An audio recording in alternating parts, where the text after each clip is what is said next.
여러분은 3살 어린 손윗사람을 어디까지 참아보셨나요? 저는 14년을 참고서야 겨우 자유를 얻었습니다. 지영은 거울 앞에 서서 정갈하게 머리를 묶었다.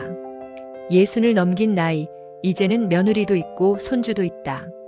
거울 속 여자의 눈가에는 세월의 굴곡이 깊게 패였지만 눈빛만큼은 어느 때보다 맑았다. 오늘은 시아버지의 기재 산날이다. 주방에서는 탕국이 끓는 구수한 냄새가 올라오고 있었다. 자신보다 3살이나 어린 남편의 형수, 저에게는 형님. 처음 대면했을 때 지영은 어린 나이에 시집와 고생했을 그녀를 위해 기꺼이 자신을 낮추기로 결심했다. 나이는 숫자에 불과했다. 형님이라는 무게를 존중했고 집안 어른들 앞에서도 늘 그녀를 지켜세웠다. 제사 때마다 기름 냄새에 절어 지내면서도 형님이 피곤한 기색을 보이면 먼저 쉬라고 등을 떠밀었던 이도 지영이었다. 그때까지만 해도 지영은 믿었다. 진심을 다하면 관계는 단단해질 것이라고. 하지만 그 믿음은 시아버지의 장례식장에서 산산조각 났다. 슬픔으로 가득해야 할 장례식장, 형님은 곡소리 대신 날카로운 고함을 내뱉었다. 사소한 절차에 불만을 터뜨리며 남들 다 보는 앞에서 소란을 피웠다. 그날 이후 형님은 마치 기다렸다는 듯 가족이라는 울타리 밖으로 제 발을 빼버렸다. 나 바빠. 애도 봐야 하고 몸도 예전 같지 않네. 제사 때가 되어도 형님은 늘 핑계 뒤로 숨었다. 어쩌다 가져오는 과일은 시장 구석에서 떨이로 사온 듯 시들었고 부엌에 들어와서는 손 하나 까딱하지 않았다. 보다 못한 시어머니가 지영의 손을 꼭 잡았다. 지영아, 콩나물 한 봉지 사는 것도 내 눈치가 보이는구나.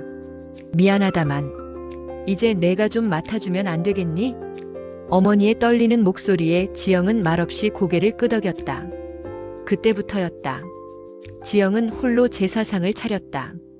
생전 며느리를 친딸처럼 아껴주셨던 시어른들을 생각하며 고기를 볶고 나물을 무쳤다.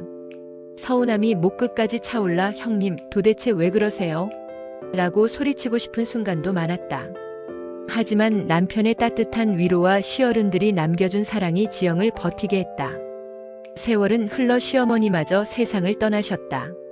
그리고 오늘 지영은 여느 때처럼 조용한 부엌에서 제사 음식을 준비한다. 예전 같으면 형님이 올까, 오면 또 어떤 표정을 지을까 마음을 졸였겠지만 이제 지영의 마음은 호수처럼 잔잔하다. 여보, 다 됐어요? 퇴근한 남편이 거실로 들어섰다. 남편은 이제 당연하다는 듯 지영의 옆에 서서 전을 함께 뒤집는다. 응, 다 됐어요. 이제 형님 기다리지 말고 우리끼리 시작해요. 지영은 제사상 위에 밥그릇 하나를 더 올렸다. 아버님 기제사였지만 이제는 곁에 없는 어머니의 밥그릇까지 나란히 놓았다. 그 순간 14년간 지영의 어깨를 짓누르던 무거운 돌덩이가 굴러떨어지는 기분이 들었다. 어린 형님에 대한 기대, 예의를 차려야 한다는 강박, 그리고 인정받고 싶었던 보상심리까지. 그 모든 것이 포기라는 이름의 해방으로 변했다. 굳이 말을 섞어 싸울 필요도, 서운함을 토로하며 감정을 소모할 필요도 없었다. 도리를 다한 자만이 누릴 수 있는 고요한 마침표였다. 지영은 향을 피우며 속으로 은조렸다. 어머니, 아버님, 이제 제 마음이 참 편안합니다. 남의 마음 얻으려 애쓰기보다 제 마음 지키며 흐르는 대로 살게요. 절을 올리고 일어선 지영의 얼굴에 옅은 미소가 번졌다. 60세가 넘어서야 깨달은 진정한 자유였다. 가족이란 이름의 껍데기가 아니라 내 곁을 지켜주는 진심만을 남기기로 한 밤. 지영의 집 거실에는 그 어느 때보다 깊고 따스한 평온함이 가득 차오르고 있었다. 하지만 모든 것이 순조롭게 흘러가던 중 예상치 못한 일이 벌어졌어요. 바로 시아버지, 즉 어른의 부고 소식이었죠. 우리는 슬픔을 뒤로하고 장례를 준비하며 형님과 함께 모든 과정을 차분히 처리하려 했어요. 그런데 이때부터 형님의 이상한 행동들이 시작됐어요. 장례 중 큰 소리로 불편한 소리도 지르기도 하고요.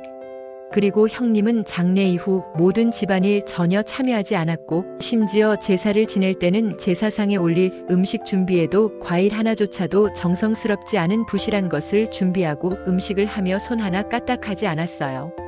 집안일을 도와달라는 주인공의 부탁에도 나는 바쁘다, 피곤하다는 핑계로 외면했어요. 결국 시어머니는 제사를 둘째 며느리인 저에게 부탁하셨어요. 시어머니는 제사 때마다 콩나물 하나조차도 걱정해야 되는 당신의 처지를 비관하며 저에게 부탁하셨어요. 저는 흔쾌히 승낙했습니다. 그리고 저는 형님의 행동에 큰 실망감을 느꼈지만 꾹 참고 모든 일을 혼자 처리했어요. 시간이 흘러 제사가 다가와도 형님의 태도는 변함이 없었어요. 제사 준비는커녕 제사 참석조차 꺼리는 듯한 모습을 보였죠. 결국 저는 그동안 형님을 위해 헌신했던 시간들이 주마등처럼 스쳐 지나가면서 배신감과 분노를 느꼈어요. 그리고 이제는 시어머니까지 돌아가시면서 모든 게 편해졌어요. 거의 14년째 제사를 지내면서 아버님 기제사 때 어머니 밥그릇까지 놓으며 저는 해방된 느낌이에요. 형님과의 관계에서요.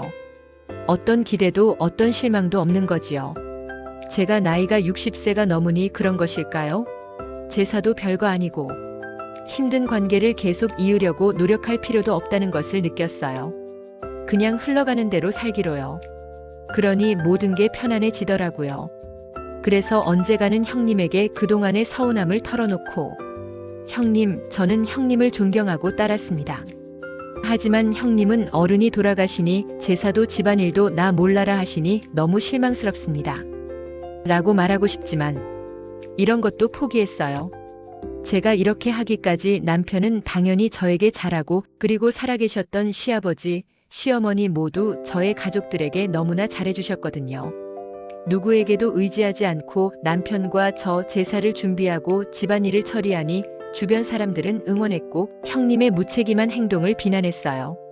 저는 이 글을 통해 가족 간의 관계에서 진정한 존경과 배려가 무엇인지 생각해 보길 바래요.